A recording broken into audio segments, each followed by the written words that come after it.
3 taon. 3 mahabang taon ang lumipas mula sa araw na iyon, ang araw kung kailan ang malupit na truck ay kumuha kay Sarah, ang pinakamamahal na asawa ni Ricardo, ilang buwan lamang pagkatapos ng kanilang kasal. Sa kanyang isipan, si Sarah ay mananatiling nagniningning tulad ng isang bulaklak, may ngiting puno ng saya at mga mata na kumikislap sa pag-ibig.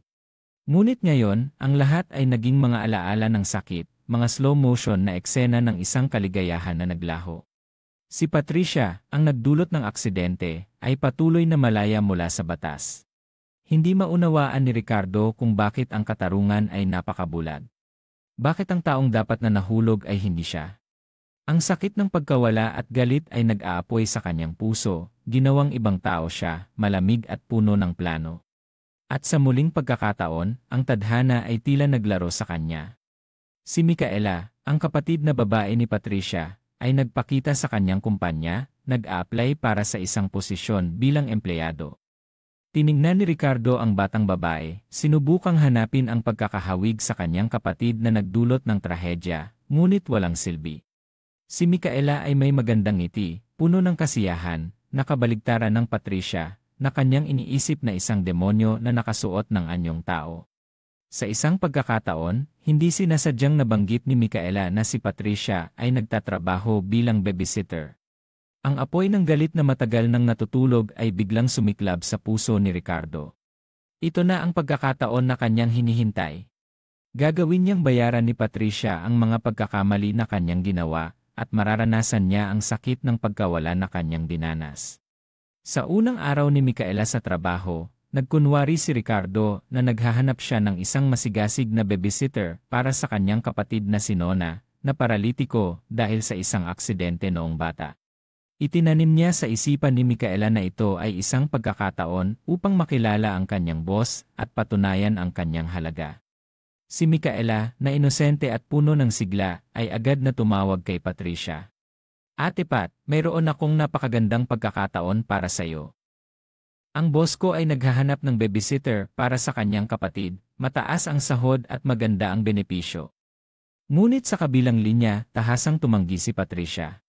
Micaela, ayaw kong makisangkot sa mga mayayamang iyon. Gusto ko lamang ng tahimik na buhay. Nabigla si Micaela, hindi alam kung paano sasabihin ito sa kanyang boss. Si Ricardo, na may misteryosong ngiti, ay nagmungkahi na dalhin siya ni Micaela sa bahay ni Patricia. Huwag mag-alala, hayaan mong ako ang makipag-usap sa kanya. Si Patricia, na kamakailan lamang ay natanggal sa trabaho dahil sa isang hindi pagkakaintindihan, at ngayon ay hinaharang ng 2 estranghero, ay labis na pagod at nadidismaya. Nang dalhin siya ni Micaela, nagpakita siya ng hindi pagkagusto. Bakit kayo nandito? Sinabi ko na sa inyo na wala akong interes. Si Ricardo ay maginoo, ngunit ang kanyang mga mata ay kasing talim ng kutsilyo. Nagkunwari siyang nag-aalala nang makita ang sugat sa kamay ni Patricia. Nasaktan ka ba? Hayaan mong tingnan ko. Malamig na itinulak ni Patricia ang kanyang kamay. Hindi kailangan. Umalis ka para makuha ko ang band-aid. Lumiko siya, sinusubukang itago ang kanyang pagkabahala. Sa tingin ko, dapat kang umuwi. Ang pagpunta mo dito nang hindi ka inimbitahan ay hindi naangkop. Hindi nagpatinag si Ricardo. Kinuha niya ang litrato ni Nona, isang magandang batang may malungkot na mga mata. Pakiusap, tulungan mo ako. Kailangan ng kapatid ko ang isang masigasig na tagapag-alaga tulad mo. Sa hindi sinasadyang pagkakataon, nahawakan ni Ricardo ang kamay ni Patricia. Napasigaw siya, agad na inalis ang kanyang kamay at humarap sa kanyang kapatid. Micaela, anong ginagawa mo? Sinamantala ni Ricardo ang pagkakataon upang batikusin ang maliit na kusina ni Patricia. Sa ganitong kondisyon, paano mo maaalagaan ang kapatid ko? Kung tatanggapin mo ang trabaho, papalitan ko kayo ng isang bagong bahay, mas maluwang at komportable. Tumingin si Patricia sa kanyang kapatid, puno ng kawalang magawa. Alam niyang palaging nangangarap si Micaela ng mas magandang buhay. Ngunit ang presyo ay tila masyadong mataas. Sa hapunan, maingat na tinanong ni Ricardo ang 2 kapatid, hindi tumitigil sa paghimok kay Patricia na magbigay ng sagot. Napakabuti niya, napakaalaga, na nagdulot ng hindi pagkakaunawa kay Patricia. Matapos umalis si Ricardo, si Patricia ay nakaupo sa tabi ng hapagkainan, nag-isip. Micaela, parang may kakaiba sa lalaking ito.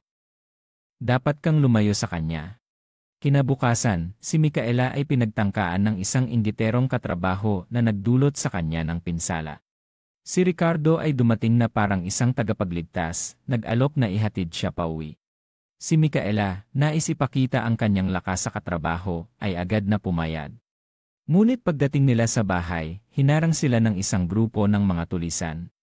Sa kabutihang palad, dahil kay Ricardo, nagawa nilang mapaalis ang mga ito. Si Ricardo ay nagtamo ng bahagyang pinsala. Si Patricia ay nag-aalala habang nilalagyan ng bendahe ang sugat ni Ricardo. Tumingin siya sa kanya, ang mga mata ay puno ng damdamin. Hindi na kayo makakapagpatuloy dito. Lumipat na kayo sa isang mas ligtas na lugar. Hayaan mong tulungan kita sa lahat ng bagay. Sa daan pa uwi, si Ricardo ay ngumiti ng masama. Ang lahat ay nangyayari ayon sa kanyang plano. Unti-unti ay nahuhulog sa bitag si Patricia. Sa mga susunod na araw, patuloy na bumibisita si Ricardo upang hikayatin si Patricia. Ngunit sa halip na makumbinsi, lalo siyang naging mapaghinala. Ilang oras bago yon, sinundan siya ng kanyang dating kasintahan, na nagdulot ng hindi pagkakaintindihan sa asawa nito at nagresulta sa kanyang pagkakawala ng trabaho. Alam ito ni Ricardo, ngunit hindi siya tumulong. Gayunpaman, si Patricia ay patuloy na tumatanggi sa alok ni Ricardo. Ayaw niyang mangutang sa kanya ng kahit ano. Sinabi ni Ricardo na marahil ay pagod na siya at maaari nilang pag-usapan ito sa ibang araw at nag-alok na ihatid siya pauwi. Nang tumayo si Patricia upang umalis, bigla siyang nakaramdam ng sakit sa ulo at muntik nang mawalan ng malay. Agad siyang nahawakan ni Ricardo at mahinahong nagmungkahi na huwag siyang magpuyat, hayaan siyang ihatid siya pauwi. Pagdating sa bahay ni Patricia, maingat na inalagaan siya ni Ricardo, nagluto ng tsaa at naglagay ng basang tuwalya sa kanyang noo. Pati na rin, sinamantala niya ang pagkakataon upang hawakan ang kanyang kamay at haplusin ang kanyang buhok. Si Patricia ay naguguluhan, sinisikap na itulak siya palayo. Anong ginagawa mo? Huwag kang ganyan. Sa tamang pagkakataon, dumating si Micaela at nasaksihan ang eksenang iyon. Napatigil siya, ang mga mata ay puno ng pagkabigo. Nais niyang umalis, ngunit tinawag siya ng kanyang kapatid. Micaela, nagkakamali ka. Hindi ito katulad ng iniisip mo. Nang makita ni Ricardo na bumalik na si Micaela, siya ay nakaramdam ng kapanatagan at umalis, hindi nakalimutang ipaalala kay Patricia. Huwag kalimutan ang nangyari kanina. Tumingin si Patricia sa mukha ng kanyang kapatid, alam niyang nagkamali ito. Nang umalis si Ricardo, dumating ang may-ari ng bahay upang humingi ng upa. Si Patricia ay umiyak dahil sa kanyang kawalang kakayahan, nawalan ng trabaho at nagdulot ng problema sa kanyang kapatid. Pasensya na, Micaela. Talagang wala akong silbi. Habang sila ay nababalot sa kawalang pag-asa, naisip ni Micaela si Ricardo. Baka pwede tayong humingi ng tulong sa kanya, ate.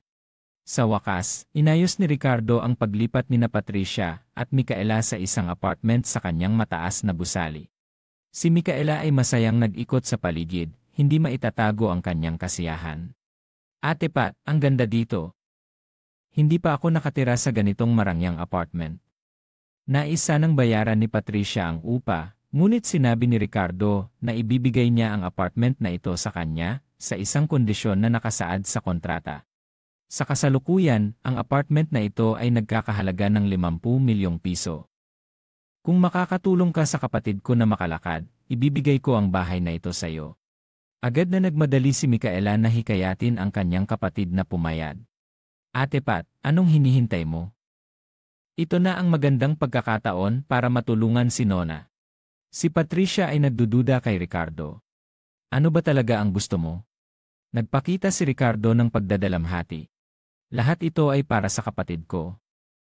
Gusto ko lamang na magkaroon siya ng mas magandang buhay. Pagkatapos ay umalis siya, iniwan si Patricia sa kanyang mga pagdududa at pag-aalala. Kinabukasan, sa opisina, nagpakita si Ricardo ng interes sa kalagayan ng dalawang kapatid. Alam niya na si Patricia ay walang trabaho at ginagamit ito upang lapitan siya. Dumating si Ricardo sa apartment ni na Patricia, may dalang bulaklak at regalo.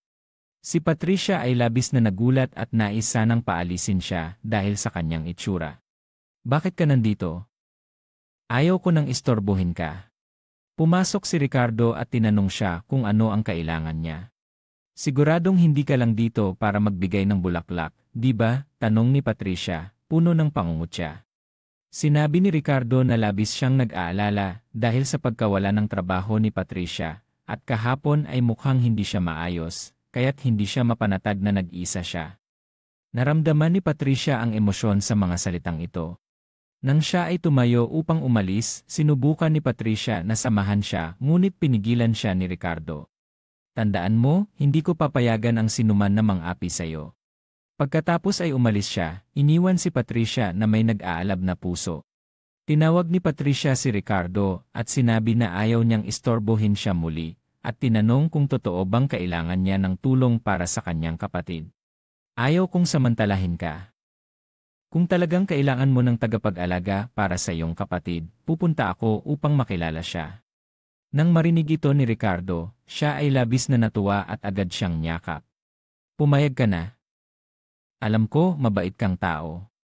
Lahat ng mga pangyayari ay nagaganap ayon sa plano ni Ricardo. Sinamantala niya ang pagkakataon at hinila si Patricia palayo. Sa daan pa uwi, tumawag siya sa kanyang pamilya upang ipaalam na may isang mahalagang bisita na darating. Nang marinig ito ng kanyang ina, siya ay labis na natuwa dahil mula nang mamatay ang kanyang kasintahan, hindi na nagdala si Ricardo ng ibang babae. Alam ni Ricardo na nahihiya si Patricia sa ingay, kaya't umupa siya ng buong sinehan upang manood ng pelikula kasama siya. Niyayakap niya ang dalaga at mumiti, isang ngiti ng isang lobo na natagpuan ang kanyang biktima. Nalaman na si Patricia ay sinundan ng kanyang dating kasintahan, at nang malaman ito ng asawa ng lalaki, siya ay pinagsalitaan at pinagsakluban ng suntok. Nakita ni Ricardo ang lahat, ngunit nanatili lamang siyang nakatayo sa tabi, hindi tumulong. Nais niyang samantalahin si Patricia, kaya't nagpunta siya upang aliwin siya sa kanyang pinakamahihirap na sandali. Pagkatapos, dinala niya siya upang bumili ng bagong damit. Habang si Patricia ay nag-aalinlangan dahil sa presyo ng damit, bigla siyang hinawakan ni Ricardo, pinilipit ang kanyang katawan at pinunit ang etiketa, pagkatapos ay nagpunta na siya upang bayaran ito. Nagulat si Patricia at tumingin kay Ricardo na may ngiting puno ng misteryo. Malapit nang magsimula ang kanyang plano. Sa gabi, kailangan niyang makuha ang kanyang pahintulot na maging tagapag-alaga para sa kanyang kapatid. Nang ihatid niya si Patricia pauwi, ang lahat ay matagal nang naghihintay. Akala nila ay may girlfriend si Ricardo na darating, ngunit hindi nila inasahan na tagapag-alaga lamang para sa kanyang kapatid.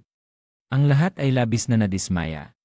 Ngunit nang makita ang masigasig na pag-aalaga ni Ricardo kay Patricia sa hapagkainan, alam ng kanyang ina na may nangyayari sa kanilang dalawa. Kaya't nagpasya siyang tumulong. Patricia, kailan mo balak simulan ang trabaho? Sinabi ni Ricardo na hindi pa pumapayag si Patricia sa kanya, kaya't dinala niya ito upang makilala ng pamilya. Sa pagkakataong iyon, sinabi ni Nona na agad niyang nagustuhan si Patricia. Kung si Patricia ay darating dito upang magtrabaho, napakasaya nito. Nakita ni Patricia ang mga mata ng lahat na umaasa sa kanya, kaya't wala siyang magawa kundi sumang-ayon. Ngunit sa kaibuturan ng kanyang puso, si Patricia ay patuloy na nakakaramdam ng isang hindi maipaliwanag na pagkabahala. Hindi niya alam na siya ay pumasok sa isang bitag na naitayo mula sa galit at mga plano. Makakawala ba siya sa bitag na ito? O magiging isang manika sa kamay ni Ricardo, ang lalaking may pusong puno ng puot. Sa ilalim ng panghihikayat ni Ricardo at ng kanyang pamilya, sa wakas ay pumayag si Patricia na pumirma sa kontrata bilang tagapag-alaga para kay Nona. Wala siyang kaalam-alam na ito ay isang nakasisilaw na kontrata, isang one-way ticket papuntang impyerno. Nang siya ay pumirma, tila nagbago si Ricardo, ang kanyang mga mata ay malamig at puno ng mga plano. Kahit ang kanyang pamilya ay nakaramdam ng kakaibang pagbabago, isang malamig na hangin ang biglang bumalot sa mainit na atmosfera. Sa daan pa uwi, pinigilan ni Ricardo si Patricia sa pader, ang kanyang mga mata ay nag-aalab. Sobrang pagod ako ngayon, bulong niya, ang boses ay mababa at magaspang. Ngunit sa pag-isip na araw-araw ay makikita kita, hindi na ako pagod. Si Patricia ay nanginginig, agad na umiiwas sa nag-aalab na mga mata ni Ricardo. Umuwi ka na, sabi niya, sinisikap na panatilihin ang distansya. Masayang sumang-ayon si Ricardo, ngunit bago siya umalis, nag-alok siya na bukas ay personal siyang pupunta upang sunduin siya. Huwag mag-alala, hindi kita pababayaan na mag-isa. Ngunit pagdating sa kanyang silid, nagulat si Patricia nang matuklasan ang isang kakaibang kondisyon sa kontrata. Isang malabong kondisyon na puno ng mga pahiwatig na nagdulot sa kanya ng labis na pagkabahala. Ilang araw ang lumipas, habang masayang nakikipag-usap si Patricia kay Jiro, ang kapatid ni Ricardo, nahuli sila ni Ricardo. Nagalit si Ricardo at biglang hinila si Patricia. Anong ginagawa mo? Sigaw niya, ang mga mata ay tila gustong lamunin siya. Nakikipag-usap lang ako kay Jiro, takot na paliwanag ni Patricia. Hinawakan ni Ricardo ang kanyang kamay, ang boses ay puno ng pagmamay-ari. Akin siya, huwag mong hawakan. Hinila niya si Patricia palayo mula sa bahay, walang pakialam sa kanyang mahina at walang laban na pagtutol. Dapat mong tandaan, nandito ka upang maging tagapag-alaga para sa aking kapatid, hindi upang makipaglandian sa mga lalaki, banta ni Ricardo, ang mga mata ay nag-aalab. Hindi na nakayanan ni Patricia ang lahat, ginamit niya ang lahat ng lakas niya upang sapantahin si Ricardo sa mukha. Nagtaka siya, ngunit biglang sumabog ang galit ni Ricardo. Hinawakan ni Ricardo si Patricia at pinilit siyang halikan ng marahas. Ang lasa ng dugo ay kumalat sa kanyang bibig, si Patricia ay nag-agaw sa kawalang pag-asa. Si Ricardo, na dati ay nakatira sa kanyang sariling apartment, biglang lumipat sa bahay. Ang buong pamilya ay labis na natuwa, lalo na si Nona, ang kanyang kapatid. Bumalik ka ba para sa amin o para sa iba? Tanong ng batang masayahin. Ngumiti si Ricardo nang may pahiwatig, na naging dahilan upang tumingin ang lahat kay Patricia na puno ng kuryosidad. Nagsalita ang kanyang ina, anuman ang dahilan, dapat tayong magpasalamat sa taong iyon. Nang si Jiro ay naghahanda ng magsalita, pinigilan siya ni Ricardo. Kailan ka magkakaroon ng girlfriend? Sinadya niyang ilihis ang usapan na nagdulot sa lahat ng mga asar kay Jiro. Ang magiging girlfriend ng doktor, tiyak na hindi pasyente kundi nurse. Tumingin si Ricardo kay Patricia, at siya ay agad na umiwas sa kanyang mga mata. Bigla niyang inihayag, bukas ay lilipat ako pabalik sa aking apartment. Ang masayang atmosfera ay biglang nag-freeze. Noong gabing iyon, si Jiro ay nagpunta kay Ricardo habang siya ay nag-iisa at umiinom ng alak. Hindi mo na kailangang lumipat pa, sabi ni Jiro, ang boses ay puno ng pag-aalala. Alam niyang maaaring mahalin ni Ricardo si Patricia. Galit na itinaboy ni Ricardo ang kanyang sinabi. Sino ang nagsabi sa iyo na mahal ko siya? Binalaan niya si Jiro na huwag lumapit kay Patricia. Hindi siya ang taong maaari mong hawakan. Sa huli ng gabi, dahil hindi makontak ni Patricia si Micaela, nagpasya siyang pumunta sa apartment ng kanyang kapatid. Sa pagkakataong iyon, nakatagpo siya kay Jiro. Nang makita niyang labis na nag-aalala si Patricia, inihatid siya ni Jiro sa kanyang sasakyan upang hanapin si Micaela. Nalaman nilang sina Nona at Micaela ay nasa isang bar. Dahil sa sobrang ingay sa silid, hindi nila narinig ang telepono. Pagdating ni Patricia sa kondominium, hindi pa rin niya natagpuan ang kanyang kapatid, kaya't siya ay nag-alala at umiyak. Si Jiro ay maingat na nagbigay ng aliw, ngunit sa tamang pagkakataon, dumating si Ricardo. Agad siyang tumakbo at itinulak si Jiro, pagkatapos ay nagalit kay Patricia. Napakagaling, nakikipaglandian ka sa aking kapatid mula sa aking bahay, at ngayon ay lumabas ka pa. Maaari bang huwag mong isipin na ganoon sila? Jiro ang tumayo upang ipagtanggol si Patricia. Nauna ako, ginigipit ni Ricardo. Kung nahuli ko kayo ng kaunting pang-oras, baka nagawa na ninyo ang isang bagay na hindi kaaya-aya. Hinila niya si Patricia palayo, hindi alintana ang kanyang pagtutol. Sa daan pauwi, mabilis na nagmaneho si Ricardo. Si Patricia ay labis na natatakot, tumalon siya mula sa sasakyan. Sinundan siya ni Ricardo, hinila siya pabalik at niyakap ng mahigpit. Ikaw ay akin, sigaw niya, ang kanyang hininga ay mainit na sumasapaw sa kanyang mukha. Pagkatapos, tumawag si Ricardo kay Rocco, ang kanyang matalik na kaibigan. Nasa iyo si Nona, di ba? Nang marinig ang boses ng kanyang kapatid na babae, si Patricia ay humagulgol at sinisi si Nona kung bakit hindi siya nagbalita, kaya't siya ay nag-alala at naghanap sa kanya buong gabi. Kung may mangyari sa'yo, ano ang gagawin ko?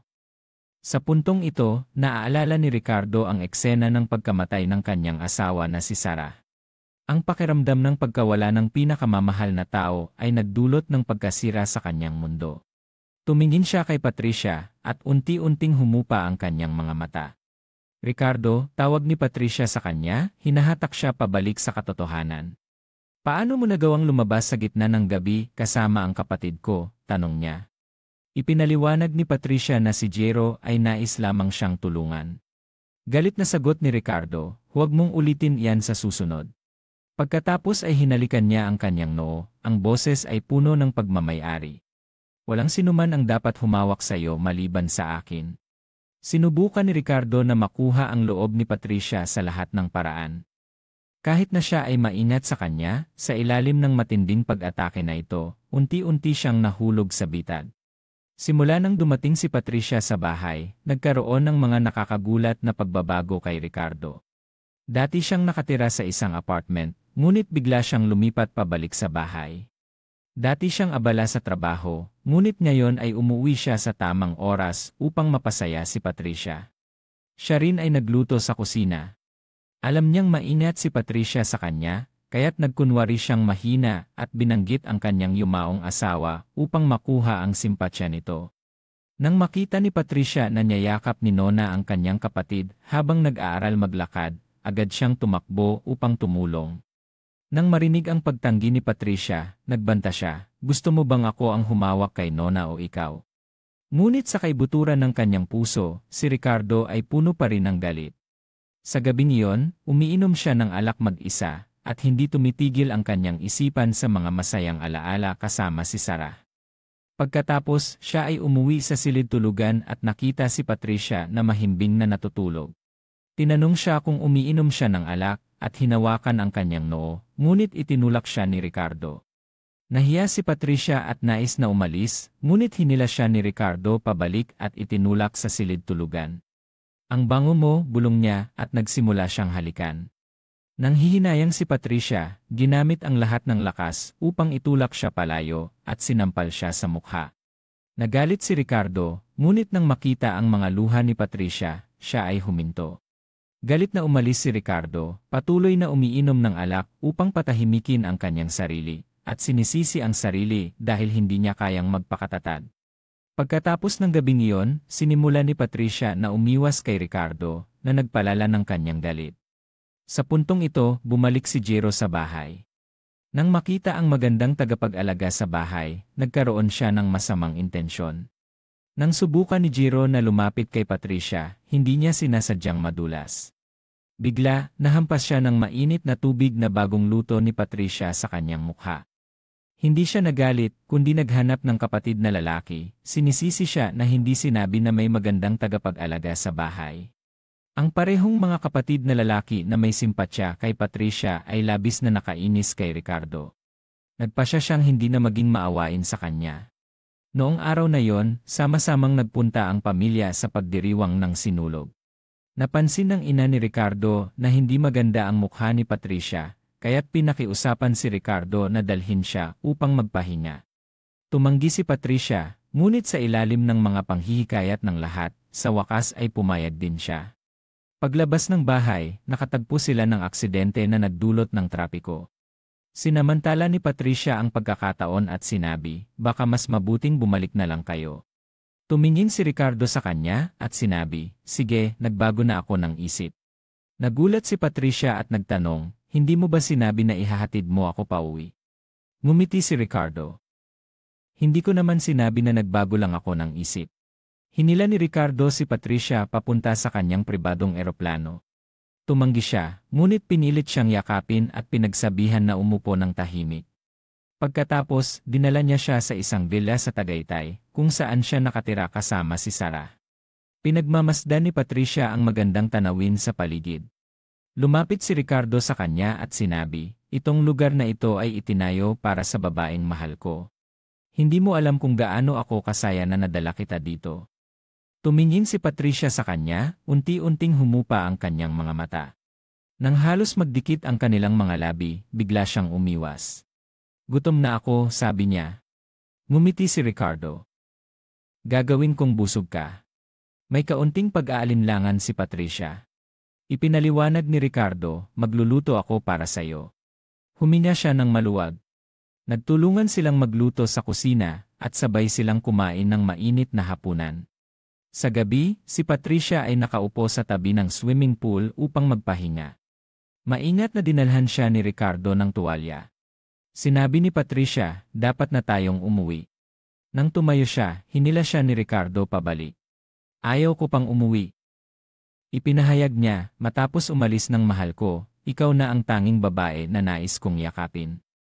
Tinanong ni Patricia, bakit ako? Sumagot si Ricardo, marahil ito ay tadhana. Nais ni Patricia na umalis, ngunit habang nag-agawan sila, pareho silang aksidenteng nahulog sa tubig. Nagsaya silang naglalaro at nangyari ang dapat mangyari. Gayunpaman, sa umaga kinabukasan, nagising si Patricia na puno ng pagsisisi sa kanyang mga ginawa. Pumasok si Ricardo sa silid at agad na nais ni Patricia na umalis. Hinarang siya ni Ricardo. Saan ka nagmamadaling umalis? Nangangatog si Patricia, dapat tayong umuwi. Sumagot si Ricardo, sobrang saya ko kagabi. Ipinahayag ni Patricia na ayaw niyang pag-usapan iyon, na hindi dapat iyon nangyari. Sumagot si Ricardo, ngunit sinadya kong gawin yon. Namangha si Patricia at tumingin sa kanya.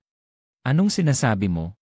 Ngumiti si Ricardo at naglabas ng isang makapal na sobre. 200,000 peso, sapat na ba? Sa galit, sinampal ni Patricia si Ricardo sa mukha. Ikaw ay isang walang hiya. Sinabi ni Ricardo na hindi siya makakabawi sa kanya. Tinanong ni Patricia kung ano ang ginawa niya upang tratuhin siya ng ganoon. Hindi sumagot si Ricardo, kundi pinakiusapan siyang magbihis at sumama sa kanya pauwi. Noong araw na yon, inimbitahan ni Ricardo si Lera, ang kanyang yumaong kapatid na babae, na kumain sa bahay. Nang magkita ang dalawang magkapatid, masaya silang nagyakapan. Nagpasalamat si Patricia sa ina ni Ricardo, ngunit sinabi ng kanyang ina, si Ricardo ang dapat pasalamatan. Biglang nakaramdam si Patricia ng pangamba. Tumingin siya kay Ricardo na maingat na inaalagaan si Lera sa hapagkainan, paminsan-minsan ay sumusulyap kay Patricia na tila nag-akit. Sa buong gabi, pinahirapan si Patricia sa isip. Nang hindi na niya kayang tiisin, nakipagtalo siya kay Ricardo. Huwag kang lumapit sa kapatid ko, babala niya. Ngumiti si Ricardo ng may pang-aasar. Wala kang karapatang mag-utos sa akin. Ikaw ay isang empleyado ko, dapat kang sumunod sa akin. Patuloy na sinaktan ni Patricia si Ricardo. Ikaw ay isang walang hiya. Ano ang ginawa ko sa iyo para tratuhin mo ako ng ganito? Ngunit hindi rin comfortable si Ricardo. Sa puntong ito, dumating si Jiro upang hanapin si Patricia. Nalaman na pagkatapos niyang hilahin si Patricia, nag-away sila sa daan pauwi. Naiwan si Patricia sa gitna ng daan. Sa kabutihang palad, nakatagpo siya ng isang mabait na driver na naghatid sa kanya pauwi, ngunit dahil sa pagod at nabasa ng ulan, tumakas siya sa bahay ng kanyang matalik na kaibigan. Sa wakas, dumating si Jiro upang sunduin siya, ngunit pagkatapos ay nawalan siya ng malay. Nang tanungin ni Jiro kung bakit siya umuwi kasama si Ricardo at ganito ang nangyari, si Patricia ay nasaktan at hindi makasagot. Ang pag-aalala ni Jiro para kay Patricia ay lalong nagpagalit kay Ricardo. Pagkatapos, nag-away silang dalawa tungkol dito, na lalong nagpalala ng galit ni Ricardo kay Patricia. Gayunpaman, sa isang pag-uusap sa bahay, upang bigyan ng pribadong espasyo ang dalawa, iminungkahi ng ina ni Ricardo na magbakasyon ang buong pamilya, kasama sina Jiro, Lera at Patricia. Ito ay nagbigay ng pagkakataon kay Ricardo na patagilid na saktan si Patricia. Habang naglalaro siya kasama si Lera, sinadyang nagdulot si Ricardo ng takot kay Patricia. Gayunpaman, hindi alam ni Lera na ang perpektong lalaking ito ay ginagamit siya upang saktan ang kanyang kapatid. Pagkatapos, nagpasimula ang dalawa ng isang laban sa paglalaro ng bola. Hamon ni Ricardo na ibato ang bola kay Patricia at agad siyang nag-rebound. Ang laro ay biglang naging isang larangan ng digmaan. Pagdating sa bahay, tinanong ni Ricardo si Patricia ng maraming bagay, kahit na tinanong pa ang tungkol sa mga kapatid niyang lalaki. Si Patricia ay nalulumbay at sinisisi ang sarili. Isang araw, biglang natuklasan ni Patricia na siya ay buntis. Nais niyang pag-usapan ito kay Micaela, ngunit nanalangin siya sa kanyang kapatid na huwag ipaalam kay Ricardo. Ngunit sa oras na yon, pumasok si Ricardo at nakita ang eksena na nagyakapan silang dalawa. Ang kanyang mga mata ay nagdilim, parang isang bagyo ang paparating. Ngayon ay nauunawaan na ni Patricia ang tunay na pagkatao ni Ricardo. Matapos malaman na siya ay buntis sa kanyang anak, mas pinili niyang hayaang magkamali si Ricardo tungkol sa relasyon nila ni Jiro at hindi niya isisiwalat ang tungkol sa pagbubuntis. Nais lamang niyang mabilis na matapos ang lahat ng ito at umalis kay Ricardo. Ngunit sa kasamaang palad, nakatagpo siya ng Lira, ang batang babae na kamukha ng kanyang yumaong asawa. Ngayon, walang pakundangan na dinala ni Ricardo si Lira pauwi na nagdulot ng pagkabigla sa buong pamilya. Sa hapunan, nagsimulang ipakita ni Ricardo ang espesyal na pag-aalaga kay Lira. Hindi na nakatiis si Nona at galit na itinapon ang kutsara sa mesa. Pinagsabihan siya ng ina ni Ricardo na huwag maging bastos at agad na humiling si Nona sa mga katulong na tawagin si Patricia upang kumain. Ngunit pinigilan siya ng kanyang ina na nagsabing ayaw niyang istorbohin si Patricia sa kanyang pahinga. Nang makita ang kanyang kapatid na pinagtanggol si Patricia, umungal si Ricardo at nag-utos sa mga katulong na tawagin siya agad. Sa sandaling iyon, lumitaw si Patricia sa pintuan ng silid kainan. Tinanong niya si Ricardo kung may kailangan siyang iparating. Mabilis na inimbitahan ni Nona si Patricia na umupo sa tabi niya, na nagdulot ng napaka-awkward na atmosfera sa silid. Sinubukan ng ina ni Ricardo na kalmahin ang sitwasyon, sinimulan niyang ipakilala si Patricia kay Lira, sinabing siya ay bahagi ng kanilang pamilya. Narinig ito ni Ricardo at hindi natuwa, sumagot siya, huwag masyadong pahalagahan siya. Si Patricia ay isa lamang sa mga katulong na inupahan ko. Nagalit ang ina ni Ricardo, huwag kang masyadong bastos.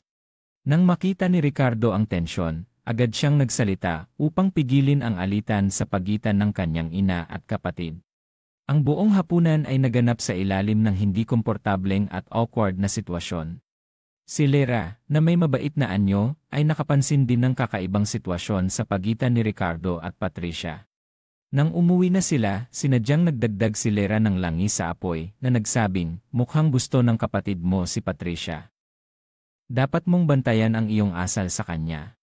Pagkarinig ni Ricardo, ang kanyang mukha ay nagdilim. Nais niyang ihatid si Lira pauwi, ngunit sa kaibuturan, siya ay sabik na naghihintay ng isang magandang palabas. Sa sandaling pumasok si Patricia sa silid tulugan, natuklasan niyang naroon na si Ricardo. Pinasok niya siya at itinulak siya sa kama, pagkatapos ay sinimulang pagtawanan. Sino sa tingin mo ang sarili mo? Akala mo ba mahal kita? Nakiusap si Patricia kay Ricardo na hayaang umalis siya. Tumingin si Ricardo kay Patricia na may komplikadong tingin, hindi makapagsalita. Binalaan niya siya na huwag makipag-ugnayan sa ibang mga lalaki. Binigyang diin niya na wala siyang selos, kundi nagagalit lamang siya. Pagkatapos, umalis siya ng galit, iniwan si Patricia na nag-iisa sa luha. Gayunpaman, kinabukasan, nagbayad si Ricardo para sa kanyang mga brutal na kilos. Sa umaga, naamoy niya ang amoy ng pagkain at agad na nakaramdam ng pagkasuka at nagsimula siyang sumuka ng walang humpay. Natakot ang buong pamilya sa kanya. Ang kakaiba, bigla siyang nahilig sa maasim na pagkain. Ang mga katulong ay nagulat at ikinuwento ito sa lahat. Sinabi ni Nona na hindi kumakain ng maasim ang kanyang kapatid. Ang mga katulong ay nagbunyag na siya ay madalas na sumusuka sa mga nakaraang araw. Sa kanilang bayan, tanging mga babae lamang ang nagbubuntis ang may ganitong mga sintomas. Agad na tumanggi ang ina ni Ricardo na nagsasabing hindi siya babae, kaya huwag magbiro. Ang mga katulong ay nahihiyang nagsabi na kung ang mga lalaki ay nakakaranas ng ganitong sitwasyon, maaaring sila ay nagbubuntis para sa kanilang asawa. Nang marinig ito ni Patricia, siya ay nainip. Si Nona, natatakot na magkamali ang kanyang kapatid, ay nagmadaling ipaliwanag na hindi gagalaw ang kanyang kapatid sa ibang babae, ngunit hindi niya alam na sa tiyan ni Patricia ay nagdadala siya ng anak ni Ricardo. Pagkatapos, nang makita si Ricardo na nahihirapan sa pagduduwal, sa simula ay nagpakita siya ng pagkainis, ngunit kalaunan ay humingi siya ng tulong sa kanya na patagilid. Ito ang kauna-unahang pagkakataon na nagkaroon sila ng mapayapang sandali sa tabi ng isa't isa. Ngunit hindi nagbago si Ricardo at muling nagsimula ng pakikipag-date kay Lera. Nakaramdam si Lera na ito na ang kanyang pagkakataon, kaya't sinimulan niyang planuhin ang kanyang mga hakbang laban kay Patricia. Nang makita niyang namimili si Patricia sa supermarket kasama ang ina ni Ricardo, sinadyang binanggit ni Lera ang tungkol dito sa harap ni Ricardo at nagkunwaring humahanga sa kanilang pagmamahalan. Sa kasamaang palad, pagdating ni Ricardo sa bahay, nakita niyang hawak ni Jero ang kamay ni Patricia. Nalaman na noong araw na yon, nadiskubre ni Nona ang lihim na relasyon nina Micaela at Rocco, ang matalik na kaibigan ni Ricardo. Dahil dito, nagkaroon ng malaking alitan sina Nona at Micaela. Ayaw makinig ni Ricardo sa anumang paliwanag, nag-away na naman sila ni Patricia, at nagkaroon ng malamig na digmaan sa loob ng ilang araw. Ngayon, si Lisa ay nagmakaawa na kumain ng cake na ginawa ng ina ni Ricardo, kaya't dinala niya ang babae na ito pauwi. Si Lera ay nagpakitang gilas sa ina ni Ricardo, ngunit labis na naiinis si Nona. Nagsimula siyang magmukhang nagtatampo. Agad na niyakap ni Ricardo ang kanyang kapatid, at pagkatapos ay humiling na humingi ng tawad si Nona kay Lera. Tumanggi si Nona ng matigas. Nang biglang tumayo si Nona, agad na tumayo si Patricia upang ipagtanggol ang kanyang kapatid. Umiyak si Nona habang niyayakap si Patricia. Nagalit ang ina ni Ricardo at sumigaw, "Mga bata ba kayo at nag-aaway ng ganyan?"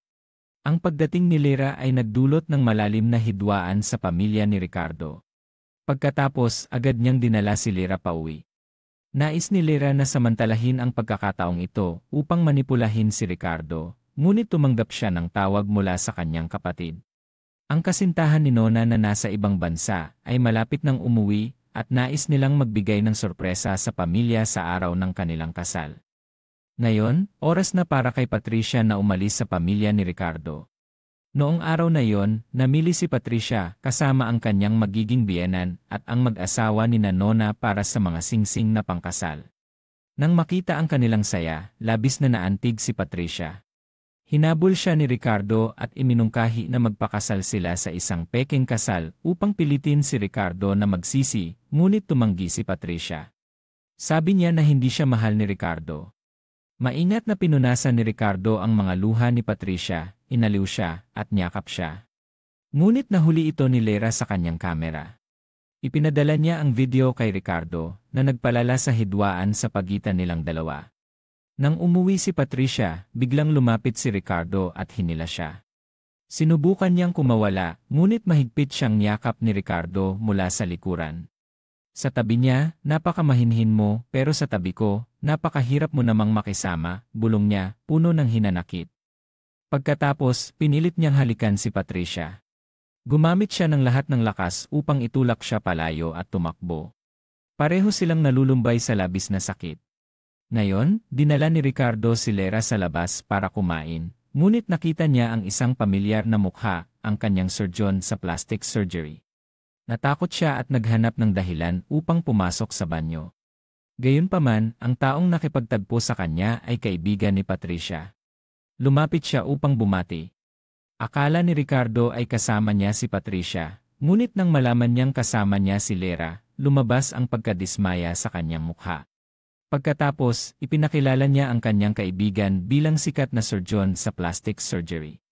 Narinig ni Lisa ang lahat at labis na nag-alala. Sa kabutihang palad, umalis ang dalawa sa restaurant. Dito lamang naglakas loob si Lisa na lumabas. Ngunit sa malapit, nakatagpo pa siya ng dalawang dating kaibigan.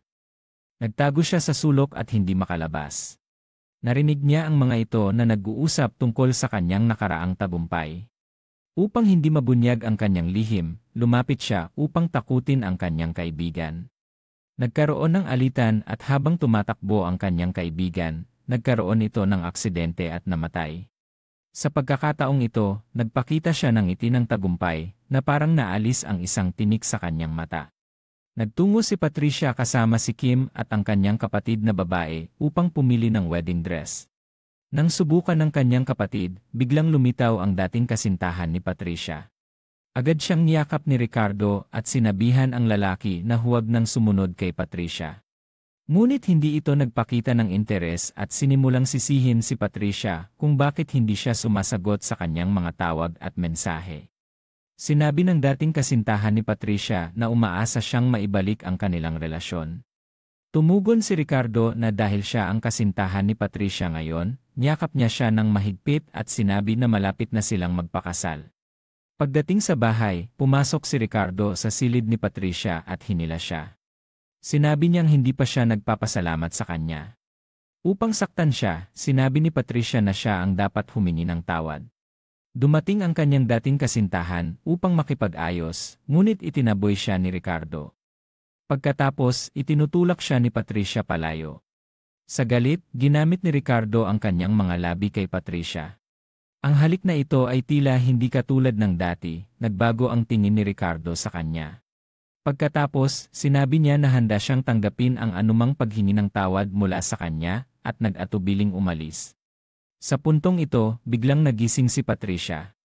Agad niyang nilok ang pinto at hindi sinasadyang humawak sa kanyang mga labi. Si Ricardo naman ay nahuhulog sa alaala ng kanilang nakaraan, nagpakita ng ngiti. Ngunit nang maalala ang mga eksena kung siya ay kasama ng iba, nawala ang kanyang ngiti. Sa kanilang pag-uusap, hindi sinasadyang nabanggit si Lera. Narinig ng sekretarya ang paghanga sa kagandahan ni Lisa, at agad na sinabi ng kaibigan ni Patricia na hindi niya alam kung ilang beses na itong sumailalim sa operasyon. Ang sekretarya na palaging humahanga kay Ricardo ay nagpasya na ilantad ang tunay na pagkatao ni Lera.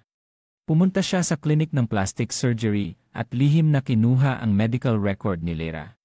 Pagkatapos, sinimulan niyang takutin si Lera na umalis kay Ricardo, ngunit sa gitna ng kanilang alitan, hindi sinasadyang nahulog siya. Nang dumating si Patricia upang hanapin si Nona, nakita niyang natatakot si Lera at agad na tumawag ng tulong. Mabilis na nag-imbestiga ang mga pulis at sinabi nilang malapit na nilang matukoy kung ito ay aksidente o pagpapakamatay. Nangako si Ricardo na makikipagtulungan siya sa kanila, na nagdulot ng labis na pag-aalala kay Lera na nasa tabi. Pagkatapos, dinala nila si Patricia. Nakita ni Patricia si Lera at nakaramdam ng kaunting hindi pagkakaunawaan. Alam ni Ricardo na natakot si Patricia noong nakaraang gabi, kaya't mas maingat ang kanyang pakikipag-usap sa kanya. Ngunit sa daan pa uwi, muling nagpasiklab si Lera, sinadyang hinawakan ang kamay ni Ricardo at nagkunwaring malambing. Agad na tumingin si Ricardo kay Patricia na nakaupo sa likuran, kaya't binitiwan niya ang kamay ni Lera. Medyo naiinis si Lera, ngunit patuloy pa rin sa kanyang palabas. Napilitan si Ricardo na makipagtulungan, ngunit ang kanyang tingin ay nanatiling nakatuon kay Patricia. Sa wakas, dumating sila sa bahay ni Lisa. Ngunit hindi siya makaalis at sinabing pagod na pagod siya. Wala nang ibang magagawa si Lera kundi halikan si Ricardo bilang pamamaalam na nagdulot ng hindi komportableng sitwasyon para kay Patricia at Ricardo. Pagkatapos, hiniling pa niyang halikan siya. Wala nang ibang magagawa si Ricardo kundi sumunod. Naghintay si Ricardo na umalis si Lera bago biglang huminto ng sasakyan at sinabi, "Umupo ka sa harap." Hindi pinansin ni Patricia ang sinabi niya. Nang makita ni Ricardo na bababa siya, agad siyang umakyat sa harap, ngunit binuksan ni Ricardo ang likurang bintana at humiga. Tinanong ni Patricia kung ano ang gusto niyang gawin at sumagot siya na gusto niyang magpahinga. Tumingin si Patricia sa kanya na may kawalang magawa. Gusto niyang umalis, ngunit hindi siya mapakali, kaya't naupo na lang siya sa tabi. Si Ricardo ay lihim na tumingin kay Patricia at pagkatapos ay nagpasya na matulog. Sa gayon, nagkaroon ng tahimik na gabi ang dalawa sa loob ng sasakyan. Kinabukasan, nang magising si Ricardo at makita si Patricia na mahimbing na natutulog, hindi niya napigilang dahan-dahang humipo sa kanyang buhok. Nang magising si Patricia, agad na nagkunwari si Ricardo na natutulog.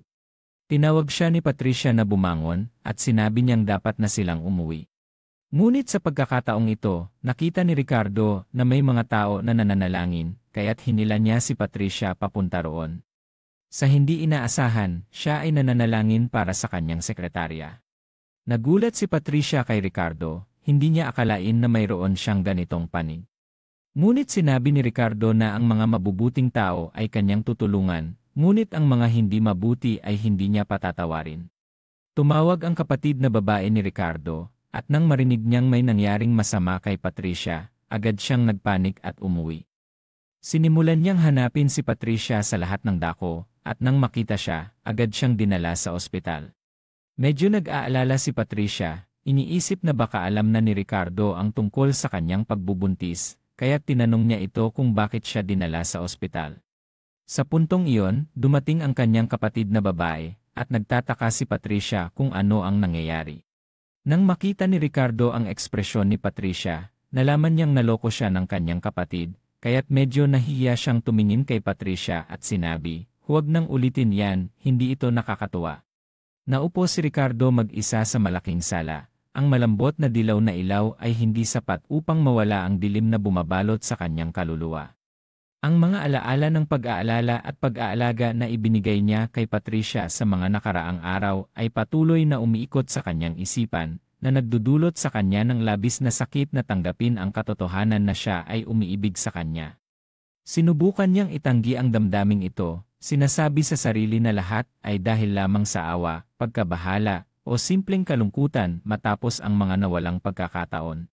Sa puntong ito, pumasok si Patricia sa sala. Ang kanyang mga mata ay mahinahon ngunit may taglay na malalim na kalungkutan.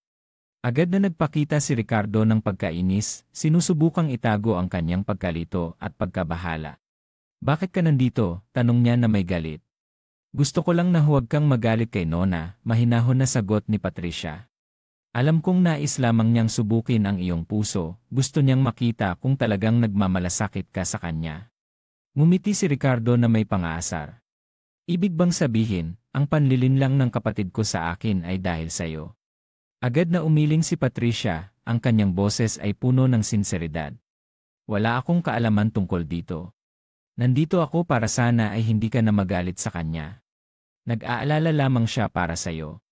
Tumayo si Ricardo ng bigla, ang kanyang mga mata ay malamig na nakatingin kay Patricia. "Huwag mong isipin na bumalik ako ng mabilis dahil sa'yo. Isa ka lamang katulong, huwag kang magka-illusion." Pagkatapos ay malamig siyang umalis, iniiwan si Patricia na nag-iisa sa sala, nalulumbay at nagdadalamhati. Samantala, si Lera ay labis na nagalit at nag-aalala. Hindi niya akalain na ang kanyang mga aksyon ay nagdulot ng pagdududa kay Nona. Sa hindi inaasahan, nakita ni Nona ang mga dokumento ng plastic surgery sa drawer ng sekretarya na si Kim, at nagduda siya na ang biglaang pag-alis ng sekretarya ay may kaugnayan dito. Nagpa siya si Nona na makipagpunyagi kasama ang kanyang matalik na kaibigan upang kumpirmahin kung ang babae sa mga dokumento ay si Lera. Ngunit hindi maaring ibulgar ng doktor ng plastic surgery ang impormasyon ng kanilang mga kliyente. Napilitan si Nona na makipagtulungan sa pulisya, ipinaliwanag ang kanyang mga pagdududa at umaasang makakapag-imbestiga sila sa katotohanan. Nagsimulang magbigay ng pressure si Lera kay Ricardo, humihiling na magpakasal sila agad. Gusto niyang makuha ang opisyal na katayuan at siguraduhin na ang kanyang mga lihim ay hindi mabubunyad. Banta pa niya na aalis siya kay Ricardo at babalik sa Amerika kung patuloy siyang magdadalawang isip. Noong gabing iyon, nag-isip si Ricardo at hindi makatulog. Nakaramdam siya ng pagkabagot at pagkapagod. Hindi niya alam kung ano ang dapat gawin o kung sino ang dapat pagkatiwalaan. Habang nag-init ng kape, aksidenteng dumaan si Patricia. Nakita niyang nasunog si Ricardo. Bagamat nais niyang umalis ng tahimik, nagpa siyang bumalik. "Okay ka lang ba?" tanong niya na puno ng pag-aalala. Hindi sumagot si Ricardo, tahimik na pinapanood si Patricia na naglalagay ng yelo sa kanyang paso. Hindi maalis ng kanyang mga mata ang pagtingin kay Patricia, at napagtanto niyang kahit gaano pa man siya magtago, patuloy pa rin ang kanyang pag-aalala para sa kanya. "Siguradong okay na ito," sabi ni Patricia. Umungol si Ricardo na puno ng kayabangan, ngunit sa kanyang puso, siya ay nakaramdam ng init. Bagamat hindi nila tinatanggap ang kanilang damdamin sa isa't isa, hindi nila maiiwasang mag-alaga sa isa't isa. Nang maghanda na si Patricia na umalis, sabay silang tumawag sa isa't isa, ngunit hindi nila maipahayag ang kanilang sasabihin. Sa wakas, sinabi ni Patricia, "Bukas na ang kasal ng kapatid mo. Magpahinga ka na." Nag-atubili siya sandali, at pagkatapos ay nagpaalala, malapit na ring matapos ang kontrata natin. Maaaring matapos na rin ang aking misyon. Ang paalala ni Patricia ay nagdulot ng isang hindi mapigilang damdamin kay Ricardo, ngunit hindi siya nagsalita, pinabayaan si Patricia na tahimik na umalis. Ang pagsisimula ng masayang kasal ng kanyang kapatid ay nagdulot ng katapusan sa komplikadong relasyon ng kanyang kapatid na lalaki. Kinabukasan, sa kasal ni Nona, si Ricardo ay nakatayo sa entablado bilang best man. Tiningnan niya si Patricia, na itinalaga bilang bridesmaid, habang papalapit ito sa kanya. Hindi maikubli ng kanyang mga mata ang pag-ibig at paghanga. Nagkatitigan sila na nagdulot ng paghanga mula sa mga tao sa paligid. Hinawakan ni Ricardo ang kamay ni Patricia, sinubukan niyang hilahin ito, ngunit mahigpit itong hinawakan ni Ricardo, na nagdulot ng galit kay Lisa na nakaupo sa ibaba. Pagkatapos, isa-isa nang lumabas ang iba pang mga pares ng best man at bridesmaid, na lumikha ng isang romantikong at masayang tanawin. Sa wakas, dumating na si Nona. Nang isuot ng groom ang singsing sa kanya, hinila niya ito palapit at tumingin kay Patricia. Nagngitian silang dalawa at biglang tumayo si Nona na nagdulot ng gulat at emosyon sa lahat. Ito ang sorpresa na inihanda nila para sa lahat. Lahat ay naantig at napaiyak, maliban kay Lyra na labis na nagalit. Tumitig siya kay Ricardo at Patricia, at sa galit ay pumasok siya sa banyo. Pumasok din si Patricia at ang kanyang matalik na kaibigan sa banyo, at aksidenteng narinig ni Lyra ang kanilang pag-uusap. Nalaman ni Lyra na si Patricia ay buntis sa anak ni Ricardo. Labing-labing nagalit si Lyra. Pumunta siya kay Ricardo at niyayakap siya ng mahigpit, nagtatanong, mahal mo pa ba ako? Nakita ni Patricia ang eksenang ito, at ang kanyang puso ay parang naputol. Agad siyang umalis. Sinundan siya ni Nona at nagtanong, mahal mo na ba si Ricardo?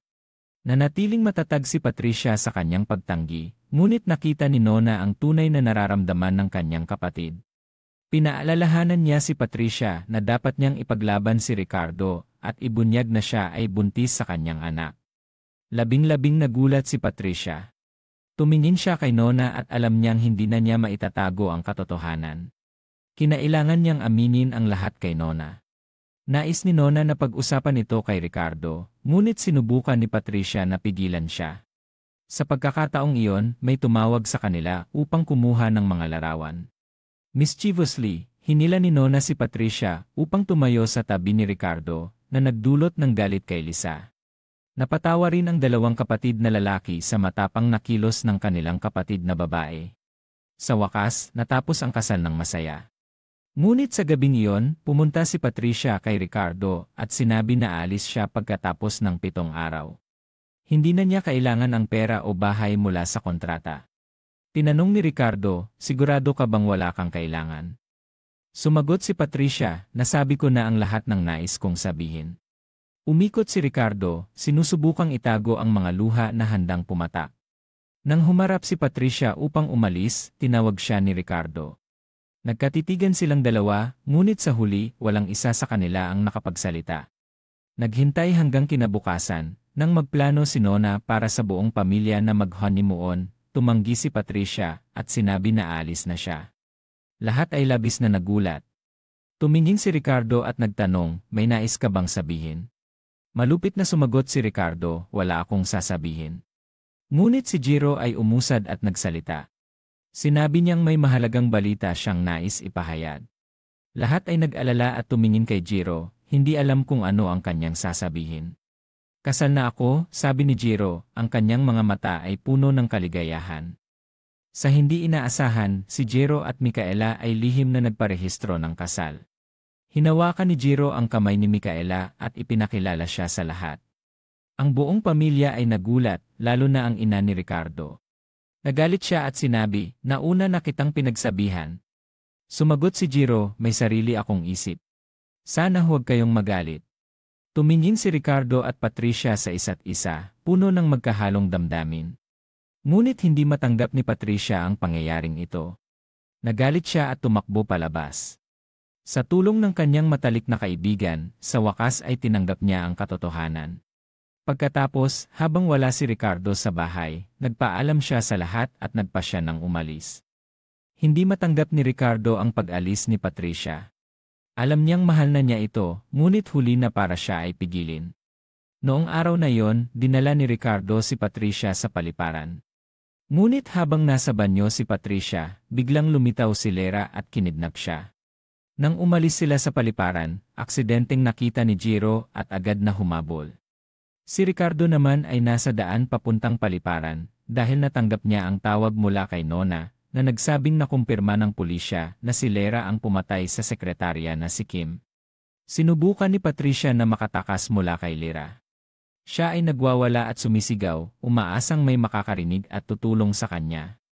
Ngunit hindi niya alam na si Ricardo ay naguguluhan din sa kanyang mga damdamin. Hindi niya maikakaila na ang kanyang puso ay tumibok para kay Patricia. Ngunit ang pag-amin ng pag-ibig na iyon ay katumbas ng paglabag sa kanyang pangako kay Sarah, ang yumaong asawa. Nakaramdam siya ng pagkakasala, pagkalito at pagkaligaw.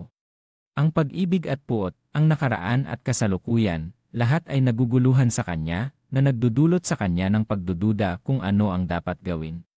Ang lalaking dati ay malakas, malamig, at laging may kontrol ay ngayon naging mahina at naliligaw sa harap ng mga bagong damdamin na hindi niya maunawaan. Hindi niya alam kung paano haharapin si Patricia, ang kanyang pamilya, at higit sa lahat, ang kanyang sarili. Nagsimula si Ricardo na lihim na alagaan si Patricia, ngunit sinubukan niyang itago ito sa pamamagitan ng malamig at walang pakialam na mukha. Nag-aalala siya para sa kalusugan nito, para sa sanggol sa kanyang sinapupunan, ngunit hindi siya makapagpahayag. Nakatayo lamang siya mula sa malayo, pinapanood ang bawat galaw at ngiti ni Patricia, at sinisisi ang sarili sa pagiging mahina. Noong gabing iyon, habang nag-iisa si Ricardo sa kanyang study, narinig niya ang mga hakbang na mahinahon. Pumasok si Patricia, ang kanyang mukha ay puno ng pag-aalala. Hindi ka ba natutulog? Tanong niya, ang boses ay puno ng malasakit. Nagtataka si Ricardo, sinisikap na panatilihin ang distansya. Bakit ka nandito? Nag-atubili si Patricia sandali at sinabi, nakita kong hindi ka masaya, kaya't nais kong malaman kung may kailangan ka. Tumingin si Ricardo sa mga mata ni Patricia, nakita niya ang katapatan, pag-aalala, at kaunting pagkabigo. Naramdaman niyang parang natutunaw ang kanyang puso. Ngunit ang kanyang isipan ay pumipigil sa kanya na lumapit. Wala akong kailangan, malamig na sagot niya. Bumalik ka na sa iyong kwarto. Tahimik na umalis si Patricia, iniiwan si Ricardo na nag-iisa sa kanyang mga pagdaramdam at pagsisisi. Alam niyang nasaktan niya ito, ngunit hindi niya alam kung paano ayusin ang lahat. Kinabukasan, nagpasya si Ricardo na baguhin ang kanyang estratehiya. Hindi na siya makakapagpatuloy sa pagtaka sa kanyang mga damdamin, kailangan niyang harapin ang mga ito at hanapin ang solusyon. Nagdesisyon siyang kausapin si Patricia at ipaliwanag ang lahat. Pumunta siya sa pintuan ng kwarto ni Patricia, huminga ng malalim at kumatok. Ngunit sa halip na si Patricia, si Nona at Micaela ang nagbukas ng pinto. Pareho silang tumingin sa kanya na may mapanukso at puno ng kahulugan. Kamusta? Sabi ni Nona na may pang-asar. Bakit ka nandito para kay Patricia? Naguguluhan si Ricardo. Gusto ko lang sanang makipag-usap sa kanya ng kaunti. Nagtatawanan si Micaela. Kailangan mong maghintay. Abala si Patricia. Hindi naiintindihan ni Ricardo kung ano ang nangyayari, alam niyang pinagtatawanan siya. Naramdaman niyang nagalit at nahihiya, ngunit hindi siya makagawa ng anuman. Noong gabing iyon, nagpasya si Ricardo na kumilos. Alam niyang kung patuloy siyang tatakas, mawawala si Patricia sa kanya magpakailanman. Pumunta siya sa pintuan ng kwarto niya at naghintay. Nang lumabas si Patricia mula sa kwarto, agad siyang niyakap ni Ricardo. Ang boses ay puno ng pag-iyak, huwag mo akong gawing katatawanan. Pakiusap. Nagulat si Patricia at tumingin kay Ricardo, hindi naintindihan kung ano ang nangyayari. Anong ginagawa mo? Tanong niya, ang boses ay puno ng pagkalito. Tinataka ni Ricardo ang kanyang mga braso, ang boses ay puno ng sakit, parang pinaparusahan mo ako, di ba? Alam kong nagkamali ako. Patawarin mo ako. Itinulak ni Patricia si Ricardo, ang kanyang mga mata ay puno ng sakit. Bakit hindi mo ako minahal noon?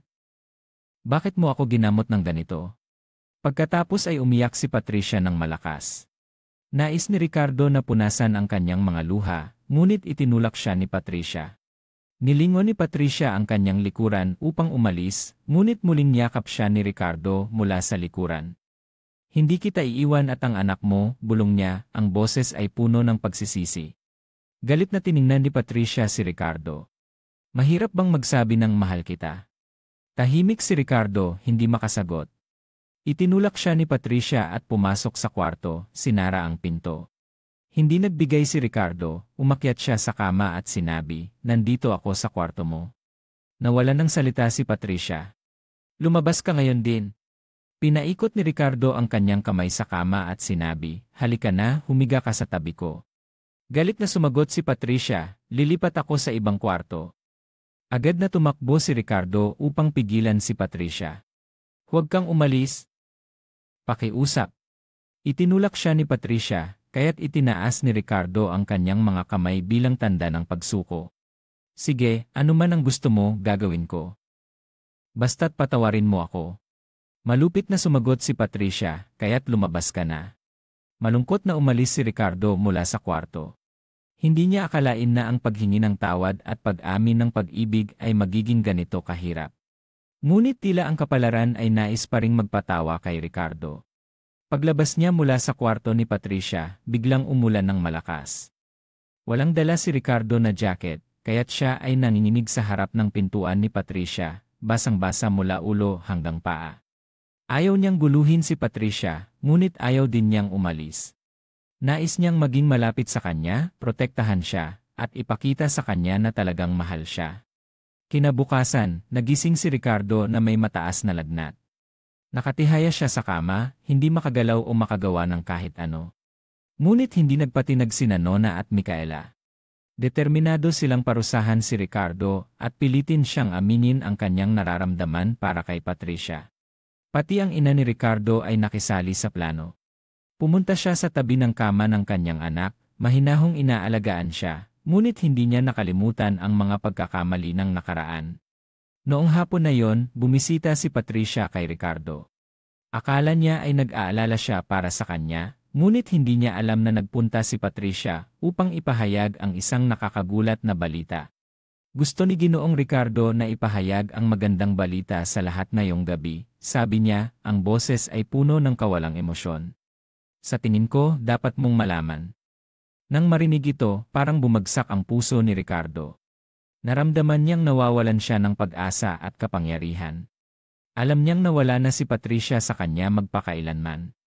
Tumingin si Patricia kay Ricardo na may komplikadong ekspresyon at tahimik siyang umalis. Sa gabi, ang lahat ay nagtipon sa sala. Lumabas si Patricia kasama si Ginoong Ricardo, magkahawak ang kamay, puno ng ngiti at kaligayahan. Naupo si Ricardo mag-isa sa sulok ng silid, pinapanood si Patricia na puno ng sakit. Hindi siya makapaniwala na ikakasal siya sa ibang tao. Ang lahat ng miyembro ng pamilya ay bumabati kay Patricia at Ginoong Ricardo. Hindi nila alam na si Ricardo ay dumaranas ng isang impyerno. Tinignan ni Nona at Micaela si Ricardo na may mapanukso at masayang tingin, nais nilang makita kung ano ang kanyang gagawin. Nang handa na si Patricia at Ginoong Ricardo na putulin ang cake, hindi na nakatiis si Ricardo. Tumakbo siya upang hadlangan sila, ang boses ay puno ng sakit, huwag.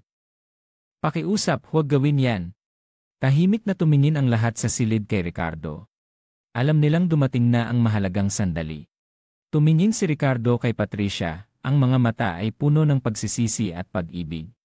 Lumuhod siya sa harap niya at sinabi, Patricia, pakiusap, patawarin mo ako. Dati, ako'y bulag sa galit, hindi ko nakita na mahal na kita mula pa noon. Mahal kita higit sa anumang bagay sa mundong ito. Pakiusap, bigyan mo ako ng pagkakataon na patunayan ang aking pag-ibig. Nang marinig ito, naluha si Patricia. Ang kanyang mga luha ay dumaloy sa kanyang magandang mukha. Hawak ni Ricardo ang kamay ni Patricia at sinabi, mahal kita, Patricia. Mahal na mahal kita. Sumabog ang silid sa mga palakpakan at sigawan. Nagyakapan sina Nona at Micaela, matagumpay silang nakatulong kay Ricardo na aminin ang kanyang nararamdaman. Lumuhod si Patricia at niyakap si Ricardo, ang boses ay puno ng damdamin, mahal din kita, Ricardo. Mahal na mahal din kita. Nagpalitan sila ng isang mainit at puno ng pag-ibig na halik. Sa wakas, matapos ang lahat ng paghihirap at pagsubok, natagpuan nila ang tunay na kaligayahan. Pagkatapos ng gabing iyon, ang buhay ni Ricardo at Patricia ay ganap na nagbago. Nagpakasal sila at sabay na nagtayo ng isang masayang pamilya. Si Ricardo ay naging isang mahusay na asawa at ama. Mahal na mahal niya si Patricia at laging inuuna ang pamilya. Si Patricia naman ay tumugon sa pag-ibig ni Ricardo ng buong puso. Patawad niya sa mga pagkakamali ng nakaraan at sabay nilang itinayo ang isang maliwanag na hinaharap. Ang kwento ni Ricardo at Patricia ay isang patunay na ang pag-ibig ay maaaring magpagaling ng anumang sugat, ang pagpapatawad ay maaaring mag-ayos ng anumang pagkakamali, at ang kaligayahan ay maaaring matagpuan, kahit sa pinakamahirap na sitwasyon. Kailangan lamang nating magkaroon ng sapat na tapang upang harapin ang katotohanan at tanggapin ang pag-ibig, sa gayon, makakaya nating lampasan ang lahat ng pagsubok at matutunan ang tunay na kaligayahan.